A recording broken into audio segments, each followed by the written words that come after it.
Nesse vídeo, vamos falar um pouco sobre o documentário Carne e Osso, lançado em 2011. O principal foco do documentário é relatar, de uma forma triste e dura, o cotidiano dos trabalhadores de um frigorífico na região sul do país.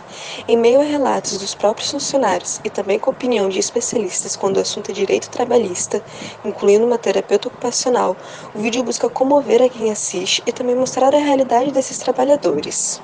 Entre as histórias, a mais comum é da dor nos braços e mãos, chegando até o atrofiamento dessas partes, como mostraremos no final desse vídeo, ao corte frequente ou das mãos ou dos dedos, e também ao sofrimento psíquico, tendo que enfrentar longas horas de trabalho em pé e sem poder descansar para almoçar ou ir ao banheiro, além da pressão psicológica para continuar trabalhando mais e favorecer esse modo de produção. Nos próximos minutos falaremos mais sobre esse modo de produção, trazendo conexão com os dois textos propostos: Tessituras da formação em terapia ocupacional, saúde e trabalho e intervenção do terapeuta ocupacional em saúde e trabalho, além, claro, de falar sobre o que mudou desde o documentário e qual a sua importância para os terapeutas ocupacionais.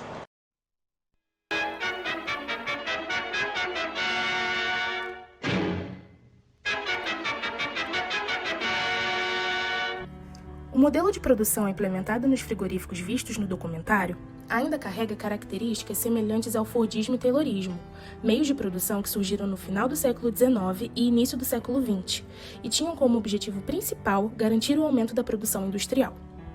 É possível perceber, principalmente no setor de aves e suínos, o uso da esteira de produção, modelo idealizado por Henry Ford, que fazia com que o trabalhador ficasse em um único posto de trabalho e assumisse uma única função, criando assim a especialização da mão de obra, da mesma forma que os trabalhadores de frigoríficos trabalham, uns desossando, outros limpando e assim por diante. Também é possível observar uma produção que visa atender um grande número de consumidores, gerando assim uma produção em massa para atender um grande mercado consumidor, outra característica do Fordismo. É notável a preocupação do trabalhador com as metas estabelecidas, especialmente no abate de bovinos, visto no documentário, sempre visando ultrapassar a meta para não gerar futuros problemas. Outras características presentes são a divisão e padronização de tarefas e principalmente o controle do tempo necessário para executá-las, sempre visando gerar aumento da produtividade e, consequentemente, garantir o aumento do lucro da indústria. Esse comportamento fica muito marcante quando no documentário uma das entrevistadas conta que se ausentar para ir ao banheiro poderia resultar na demissão imediata do trabalhador. A contínua perpetuação desse modelo de produção nos dias atuais intensifica a exploração e precariza as condições de trabalho, saúde e vida do trabalhador, por isso continua sendo duramente criticado. A terapia ocupacional trabalhava um modelo de medicina ocidental alopática, que implica dizer que sua forma de trabalho se baseia em cuidados obrigatórios, onde sua função é a busca de um diagnóstico para informar ao paciente e intervir no problema de forma direta e objetiva, sem ao menos tentar detectar os motivos que o levou ao consultório.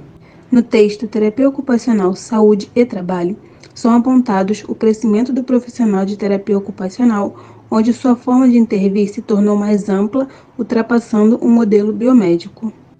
Assim, o terapeuta ocupacional, que visa a saúde do trabalhador, tem autonomia de determinar e intervir no funcionário que necessita de cuidados específicos para além de suas dores, estabelecendo assim métodos que facilitem seu cotidiano trabalhista a fim de reduzir os danos causados ou até mesmo elaborar planos de prevenção e promoção à saúde do trabalhador.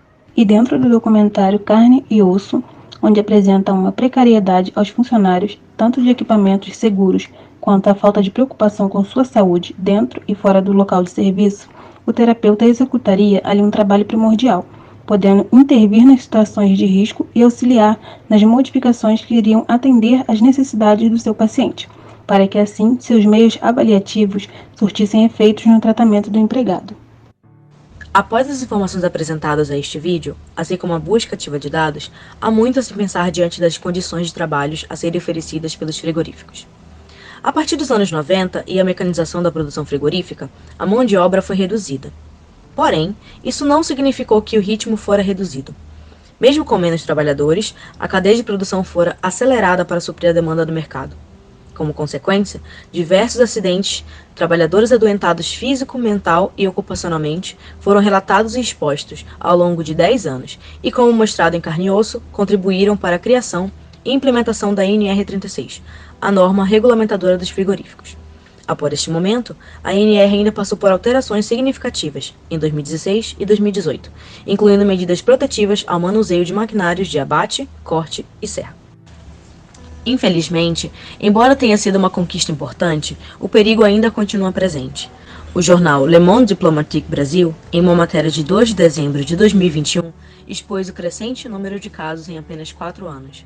De 2016 a 2020, foram relatados 85.123 acidentes típicos e adoecimentos ocupacionais, com 64 óbitos, simbolizando um aumento de 30%. Os dados cedidos pelo Ministério da Saúde em um relatório feito em outubro de 2021 evidencia que, apesar dos grandes avanços, o desrespeito ao cumprimento da ANR torna o trabalho tão perigoso quanto antes. Para além da existência, é preciso a verificação que a norma está sendo cumprida. Portanto, é urgente a presença de uma fiscalização forte, presente e firme, assim como a exigência de um alinhamento junto às empresas, os trabalhadores e o Ministério do Trabalho, para atenuar o número de acidentes e adoecimentos ocupacionais, assim como garantir melhores subsídios aos afetados e à sua família. Mas afinal, o que todo terapeuta ocupacional deve saber sobre o documentário? Bom, primeiramente, ele deve ter a consciência sobre o quanto o modelo fordista de produção pode ser prejudicial a longo prazo na vida do trabalhador, principalmente em contextos de fábrica, onde o documentário explicitou um modelo de trabalho que exige uma intensa repetição de movimentos desenfreadamente, desrespeitando as limitações fisiológicas dos trabalhadores em questão. O terapeuta também deve saber sobre as formas de atuação que ele pode se inserir para traçar a melhor e mais cabível estratégia de intervenção e ações de prevenção à saúde, sempre respeitando os princípios da Rede Nacional de Atenção Integral à Saúde do Trabalhador, a RENAST. As estatísticas apontadas no documentário também demonstram a importância das ações de nível primário, secundário e terciário na saúde do trabalhador. A atuação na atenção primária pode ser voltada ao mapeamento do perfil de uma comunidade, a fim de identificar as atividades produtivas existentes num determinado território, para assim promover abordagens de acolhimento, consultas, visitas domiciliares e atendimentos em grupo junto a equipes como ESH e NASF, considerando o trabalho como um fator determinante do processo saúde e doença de uma comunidade. A nível secundário, pode ser voltada às vigilâncias, a fim de reivindicar e prezar pela integridade física e psicológica do trabalhador, por meio da fiscalização dessas fábricas.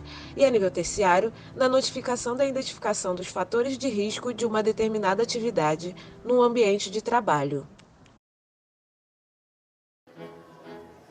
Trabalhava mesmo, vestia a camisa da empresa. O que eles mandavam eu fazia.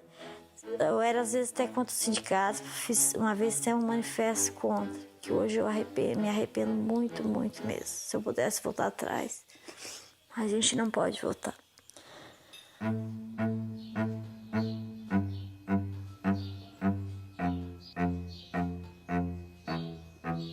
Meu marido, depois de 5 anos mesmo, era difícil o dia que de manhã ele não tinha que acordar e puxar o meu braço e abrir a minha mão. E ficava trancada. Tipo que eu ficava com a faca, porque eu era esquerda, né? A minha mão ficava, não abria mais. Fui adoecendo, até que quando ia fazer 11 anos que eu estava na empresa, não aguentei mais. Meu braço aqui, eu trabalhei tanto com dor que o nervo aqui começou a repuxar. Ele puxava os dedos tudo para trás. Começou a dor, era terrível. Daí eu ia pegar férias, daí eu fui no médico da empresa e pedi para fazer um ultrassom que eu nunca tinha feito. Eu peguei e fiz esse ultrassom e levei o resultado para o médico. Quando o médico olhou assim, ele ficou espantado. Ele olhou para mim assim, ele assim, o teu braço tá podre, ele disse. Teus nervos estão tudo atrofiados. Eu trabalhei 11 anos, eu nunca tive um atestado para levar um filho no médico. Eu sempre dava um jeito de ir de manhã, para não...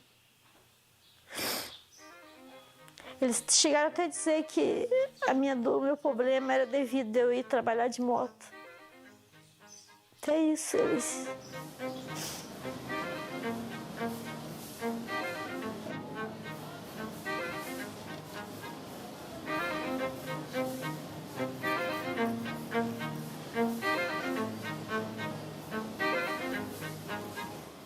quando eu dizia que eu tinha dor, eles não acreditavam na minha dor.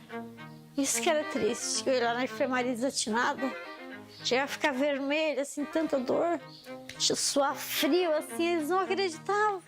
Uma funcionária que 10 anos nunca faltou um dia. Eu já tive 3 partos normal, eu já tive cólica de rim, eu já tive, né, qualquer dor assim que o médico disse, ele disse que é uma das dores mais horríveis, é a dor dos teus nervos atrofiar. E daquele tempo em diante eu tomo morfina direto. Às vezes é em 4 horas, quando a dor é muito eu tomo em 3 horas. Depende.